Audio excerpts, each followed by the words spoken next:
Welcome to the Navigant Credit Union Broadcast Center. I am Josh Fenton, CEO and co-founder of GoLocal. This is the money man, Gary Sasse. Little sidebar on Gary Sasse. News editor Kate Nagel asked Gary Sasse if he wanted a Keith bar before we came on. He poo-pooed it, demanded $10,000 bars, then ate the Heath bars anyways. But you know, that's what we have to deal with when cha-ching, Mr. Bitcoin, Mr. Cyber Currency comes on. Is it a profitable day? How's the stock market today? Well, I don't know, but I hope I pack my $10,000 ball when I get out. So a couple things. Last week, I think they were both last week, a couple of the GOP candidates for governor came out with their fiscal plans. One of them was Cranston Mayor Alan Fung, and he is proposing lowering the sales tax. I'm sure for guys like you, any candidate who is offering to cut taxes, that means a tremendous amount for folks like you. You know, is this going to be one of those bidding wars during the course of this campaign that people are going to try and get folks' attention by, I'm going to cut this and I'm going to cut that and I'm going to cut this? What do you think the mindset is in this gubernatorial race? Well, I think the mindset is very different than having a bidding war on tax cuts. And I'll tell you why I think it. If you go to the Republican states of West Virginia, Oklahoma, Arizona, teachers went on strike. Right. The governors in those respective state capitals were, I think, very responsive in offering some rather significant increases. The fact that that's happening in red states raises a very interesting question as to where we are right now. People want services, they want good schools, they want good health care, want good roads, and I think they are becoming a little more sophisticated in understanding that when you talk about bringing in less revenue, there's less resources to deal with those issues. Now, the other side is... And those were the states, they were literally the 5 states who pay the least on average teacher salaries. I know Oklahoma and West Virginia are very low. I'm not familiar with the other states. But the point, you know, being in very conservative states, right, there was a reaction, and the reaction had some public support. I found it very interesting that Deb Gist, who was the Commissioner of Education here, that's right, who was I thought often at loggerheads with the teachers union here in Rhode Island, is now was defending the teachers in Tulsa. So those are things that are happening, you know, around us. I look at something else too. I look at something I think was quite good for the country, the Tax Cut and Jobs Act, which we're already beginning to see the bonuses in Rhode Island, with 64% of Rhode Islanders getting tax relief, with Amgen enabled to make its investment primarily because of the tax changes. And it's popular, but it's not a 75% popular. So, right. So those are the kinds of things that are in the environment. And so when candidates start talking about, you know, cutting, you know, taxes, that other issue comes up. I also think there's a right way and a wrong way to do it. I remember back a decade ago when I was Director of Revenue and for Governor Carcieri, and Governor Carcieri asked me to put... Was that during your one for me, one for you era, and when the revenue was coming in? No, that was right at the height of the recession. It was 3 from somebody, and yeah. But he asked me to put together a tax strategy, you know, work group, and he charged the tax strategy work group was developing a strategy to give Rhode Island a competitive advantage in retaining jobs and recruiting businesses. And you know, we looked at a number of things, and 10 years later I can report that most of the recommendations were implemented. We have a new income tax system. You right. heard from everybody that we had high marginal rates, some of the highest marginal rates in the country, next to California. Well, our marginal rate was reduced from 9.9, almost 10%, to 5.9%. Personal exemptions were increased, standard deductions were increased, the number of brackets were reduced. A lot of concern about the corporate tax, that the rates being high for New England. The rate was reduced from 9 to 7%. But more importantly, the method of apportioning the tax was reformed. We made progress on the estate tax, have a higher exemption than existed before. That took time. What area wasn't addressed, and I'll get to numbers in a few minutes, was the property tax. Very little was done on the property tax. And in the case of Providence, amongst the highest real estate, corporate real estate tax in the country, top 5 in the nation. And we said, this is not just for Providence, but we said if we were going to stimulate local growth and have a comprehensive economic development plan, we needed to do something about commercial tax rates. So what I do want to talk about what the implications have been of some of the tax cuts. But what's the thinking? There's two declared Republicans, Fung and House Minority Leader Patricia Morgan, and then Feroce is not yet formally declared, but Fung and Feroce put out fiscal plans of some sort. And do you think that that Republicans in this campaign are going to, for the most part, articulate a position of lesser government and more tax cuts, or Democrats are going to sort of say, hold the line, we need to invest in school infrastructure, health care, et cetera, et cetera? Is that the way the world's going to break? I don't know if the world's going to break that way, but I think the world will break between those that want to be fiscally responsible and those that don't want to be fiscally responsible. Yeah. And at this point, this early in the campaign, I can't second guess that, but I can talk about, what was done and how it was done, and put it in thinking about it strategically, because I think we should cut taxes. I think one of the great ways to control spending in Rhode Island, because the biggest problem we have is that spending is growing much quicker than revenue. And so if you don't have the revenue, spending doesn't grow as quickly. And the old theory of don't feed the beast has some merit. I mean, Mike DeBiase was on with us a couple of months ago, maybe a month or so ago, right around budget time, the budget was being introduced, and he said, hey, listen, it's, functionally he said, we're increasing revenue in certain areas, but the reality is spending is just outpacing our revenue growth. Right, so if you haven't got the political will to control spending, then maybe the political will is to cut revenues, and that will force spending to be cut. And there's something to be, said for that. But there's a way about going about it. And my point I was trying to make is that, yeah, we should look at ways to reduce the cost of doing business. We should look at ways of reducing taxes on working families, and we should do it quickly, but we should do it strategically. And I just outlined what we did. Sure. The process that we went through, that a decade later we can point to real reforms that I think help the economy. In addition, the Speaker proposed some additional tax cuts, which on the books now, phase out of the automobile tax, $220 million over a 10-year period. He also led the charge to have a $15,000 tax exemption for pensioners who make less than $100,000. On the left, the earned income investment tax credit was increased to 15%. It was down around 10% of the federal credit. So we've done a lot of things to cut taxes, to reduce the cost of business. And I think most people would agree that they were the right types of decisions, the right choices. The point I wanted to make earlier about being strategic is we have not been strategic about the property tax. There are two things that we have to do about the property tax, and unless we do them, then taxes continue to become a pain in the neck and an issue, even though we've made progress in other areas. One, and I think the highest priority, is to get rid of the tax on tangible property. And explain that tax. I think, if you own a manufacturing...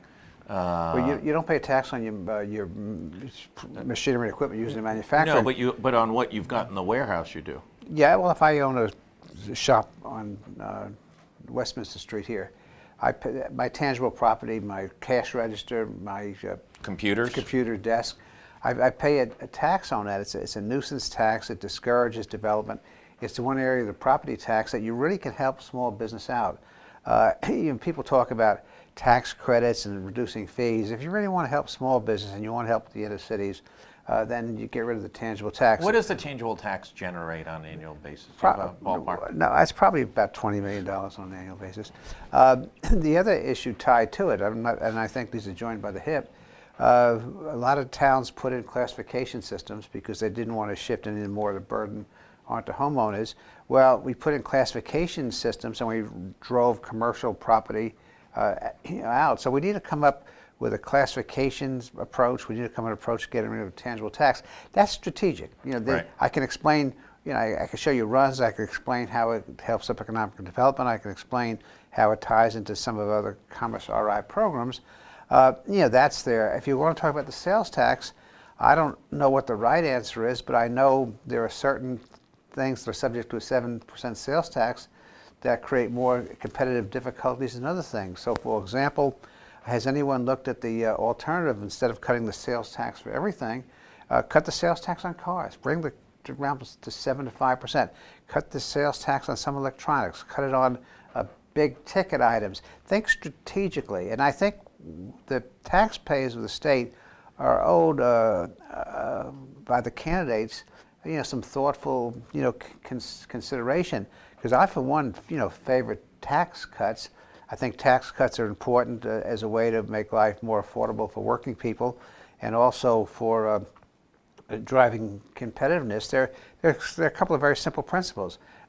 Is what we do, could we make the system more equitable? Could we make it more competitive? Could we make it more efficient, more transparent, more accountable? And I think the answer is yes, but it's not a meat-axe approach. Are we big enough as a state to cut some areas of taxes on the business side in which we would then have a competitive advantage and be in and of itself attractive enough to maybe make the difference in attracting some businesses to either expand much more so here than they might in their other locations, or actually be the decision-making factor that would make some businesses move to Rhode Island? Yeah, I don't want to mention specific companies, but when the tax work that we did in developing the strategic tax plan, one thing that was keeping businesses out of here were the high marginal tax rates, because there were a lot of S versus C corporations. Having a 5.9% top rate is a lot different than a 10% top rate. We were criticized for having the highest corporate tax rate in the region, and now it's one of the lowest, 7%. There are things that you can do, but the critical point, and this is why I think it's so important, to think about, to take steps to do this in a kind of thoughtful, strategic way.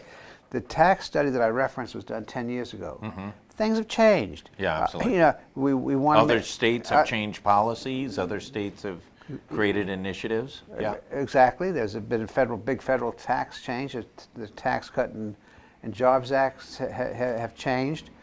We now have experience, to answer your question. We now have experience, and we have the tools that we can model that experience to see what's worked and what hadn't worked.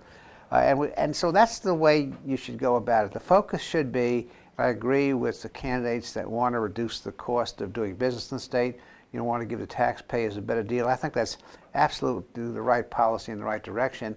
But I think the way you go about it, the process you go about it, doing it in a strategic fashion like I've described for the last 10 or 15 minutes, is a better way to go. And I'd like to see a candidate for governor, whether it be a Democrat or Republican or one of the Republicans, come out and say, yeah, we are going to cut taxes, and this is how I'm going to go about doing it, and these are my targets.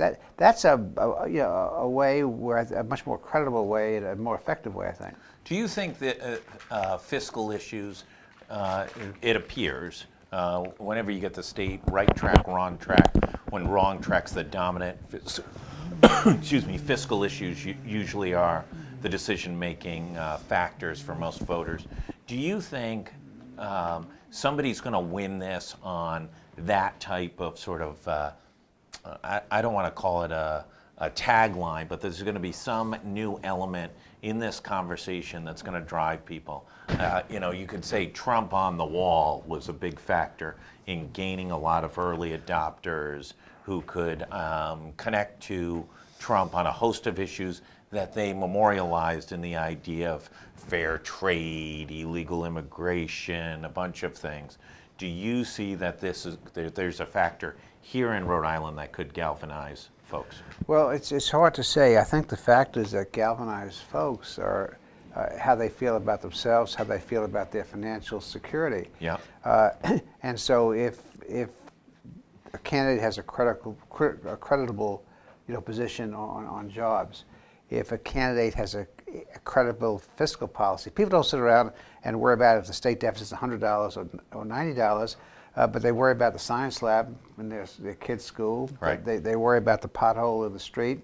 They are much more practical than some of the wonks are by saying we can't do something because we don't have good leadership, or we're not being fiscally prudent. I think people sense that, but I think it's a bigger picture. I don't think they isolate that out. I think there are certain times where taxes are, where people feel that they're being overtaxed, and when they feel they're being overtaxed, that does impact on elections. I have to say, it's not an issue, the overtaxation. I think the repeal of the car tax, I think many people, especially in the urban corridor where the car tax was exceptionally high, Providence, cities like Providence, that the relief there has gone a long way. The only other area that I hear is folks who own commercial real estate, especially in downtown Providence, where they think it is remarkably onerous. Well, it's a property tax, stupid, as Carver would say. For every $1,000 of personal income in the state, you pay $47 in property taxes, the 5th highest, and you pay $23 in income taxes, the 27th highest, and $18 in sales taxes, the 38th highest. So I think people, feel that. When I mentioned the business tax climate studies, there's one place we're an outlier, and that's with property taxes. And the conundrum on property taxes, people support their schools, and property taxes are still the primary method of funding their schools. So it gets to be very complex. I'll pay a higher property tax if my kids go into a good or a better school, and those are community by community and neighborhood by neighborhood decisions. Let's shift over today. GoLocal had a story about it is the 5th anniversary. Happy birthday, Superman Building, of the closure of the Superman Building, and it is Providence's leading skyscraper, the most iconic structure in the landscape. What the heck do we do at this point? Stephen Pryor, I think he was being forthright, told GoLocal that, hey, listen, we've got some plates in the air. We're trying to find a suitable tenant to move into that. It's not going to, in all likelihood, it's not going to be one tenant. It's going to be a combination of. What do we do? Well, it's the most useless, iconic building in America. It's easy to say, raise the building, but if this building was anywhere else, it would have been raised by now, and the land would have been open for redevelopment, and maybe the whole Kennedy Plaza complex would have been, redeveloped. Everyone is trying to kind of jerry-rig something into the building. The building is not an efficient building for a 21st century economy. And so I know there's talk about Hasbro. You guys reported on that. You're making it, their downtown, complex. I think they're looking at two options. One is retrofitting it and adding on. The other is to raise it. Yeah. That a new Gilbane and Paolino have put a proposal before them to tear that down and replace it with a 36-story new, much more efficient tower. The price, according to Scotty and Associates, which they generated 4 years ago, was the cost to retrofit that building and modernize it to a Class B level was somewhere between $60 and $100 million. Cost of construction now, 4 years later, that's probably increased by 15 or 20%. And the Class B? Class B. Not even Class A? That would not be Class A. It certainly would not be a signature property if it was a Class B property. Would not be. The ceiling heights make it difficult. It's not like there's a big drop ceiling of 6 feet or something like that, like in some of the historic buildings. The ceiling is the ceiling for the most part, and it's low ceiling heights. Well, the question, I think, at some point we have to wake up and drink, smell the coffee, how long do you give the business community and the government the chance to, go ahead and try to fit? It's like fitting, 10 pounds of manure into a 5-pound bag. And, Well, it only took us about, let me do the math, about 80 years to get the Masonic building at the and that took government credit, the Yeah, federal. yeah. And the interesting thing is, no one was ever in the Masonic building. No, it was never completed. Yeah, No. and it was not in the heart of downtown. No. It was, and it became a hotel. Right. But the market. I'm a strong believer in the market, and you can push and you can pull and you can try to coerce and give credits and incentives, etc. If there's not a marketable use, no amount of credits or no amount of cajoling is going to change that. And at a point, I think we have to say, it's a 5-round fight, or it's a 7-round fight, or it's a 10-round fight, and say at round 7 we'll ring the bell, and then we just get rid of it. But I have no answer for that, obviously. So you're a thumb down, tear it down? My original point 5 years ago was to try to find somebody to redevelop that property and either raise it or retrofit it based on what made the most market and economic sense. I don't think you have to say because it's an iconic building that automatically it follows that there's going to be a use for that building. I think it's an extremely valuable piece of property. I think it's the lack of development holds the redevelopment of downtown back, so you find the best and the most economic use for it. If you can find the best and most economic use by retrofitting that building and then building onto it, okay. But if the best economic use and the best marketing of the thing is to raise it and put a modern, complex structure there, you do that. You do what makes economic sense, and you don't do it based on emotion. Let's jump over. What's going to decide? We're now just about 6 months away from the general election.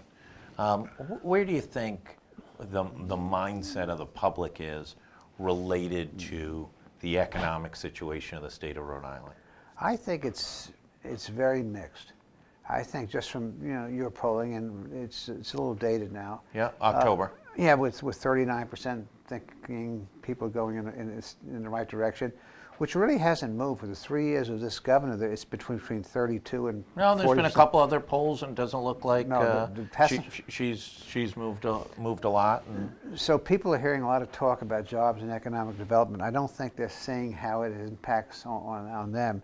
And so you can do a perfectly good job and attract an iconic company here, with 80 jobs, and those 80 people may or may not come from the state, but they're still. We have a workforce of over 500,000 people, so that really doesn't, move the needle. It's a good thing to do. No one should be critical of it, but they're not needle movers. And I think I detect a lot of anxiety. I detect a lot of anxiety about, what's happening in the State House.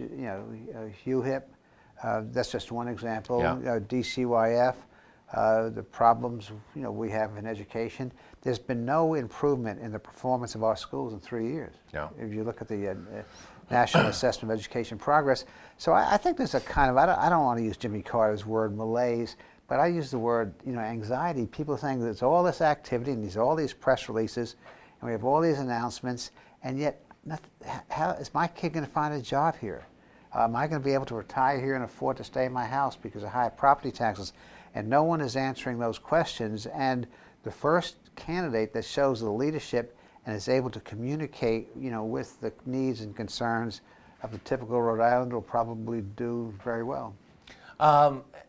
Do you see, the Massachusetts economy continues, especially the Boston metro area, continues to just have tremendous energy and vibrance. They can pick up a company to move into the seaport that has 2,000 high-priced, and it doesn't even make the front page of the Boston Globe. I mean, it is a blistering, global business sector now. Do you see us, is there a better strategy for us to hook our caboose onto that? It doesn't seem like we're getting the wage growth. Doesn't seem like we're getting the spin-offs. And we don't seem to be getting the Boston company who says, well, we're going to have 3,000 employees there, we'll put 1,000 in Providence and we'll save on the cost of real estate? Well, you know, that's a really a good question, because there are things that we have been trying to do to recognize that we are part of a regional economy, and some of the things that we've been promoting as far as transportation is concerned, you know, have played into that. But I know, and this is kind of anecdotal, so I say this with a grain of salt. I know people that have been relocated here into Rhode Island companies. Yeah. And they choose to live in Massachusetts because they don't want to pay $30,000 a year for a private school, and they feel the schools are better in Massachusetts. So there's a quality, you know, we can talk about quality of life and how close we are to the ocean and how great restaurants we have and how convenient things are, but when you come and recruit people as part of a regional economy and they look at what's available in Massachusetts versus what's available in Rhode Island, sometimes the comparisons are a little bit stark. We've got Saul Kaplan coming on next. I know one of the things we're going to talk about is the community college structure here and across the country, but also the free tuition. Do you have any just last thoughts on the free tuition strategy, and is that part of the solution, or does that not really get at it because you haven't fixed K through 12? Well, you hit the right issue. The issue is quality. And so if you give free tuition and the student goes to an institution where there's not high quality, right, or because they come ill prepared and they got to take remediatory courses, you don't accomplish very much.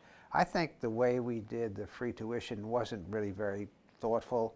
Why not use vouchers with a New England Tech? Why not? What we should have been concerned about is quality. How do we improve opportunities for kids, but send them to places where they can get value? Right. And so you can give all the free tuition you want, and if the kid's not getting value, then I'm not sure what you accomplish. And it's interesting. What should be the priority? I think everything in education has been a priority, so nothing's a priority. Right. That's what happens. Right. Yeah, we have press releases.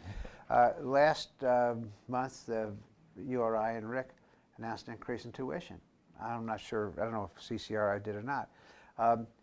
If you're giving free education out and you're increasing tuition, where's the nexus and where's the balance? But I would start out and I would say, what do we want from our community, college, and is it a value leader? Is our community college viewed as valuable in computer science and liberal arts or wherever? That there's some sphere of excellence that they differentiate themselves from potentially, and creating a feeder system in a four-year college. Well, some of the excellence too is a two-year feeder system.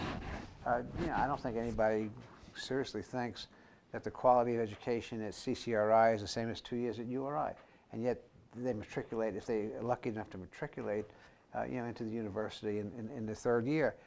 I think ever since we changed the way we govern higher education, and we effectively downgraded the board to be part of a board of education, right. We've lost some focus. I think there's some governance issues. I think there's some leadership issues. I think we really need to look very closely at what kind of leadership we have at CCRI and how well they relate to the faculty and how well they relate to articulation with the K-12 system. As always, thank you very much. Bastion of knowledge. I wouldn't go that far, but bastion of wealth, the money man, Gary Sasse. Thank everybody for being here at Business Monday. We're going to be right back in 1 second with Saul Kaplan of Business Innovation Factory.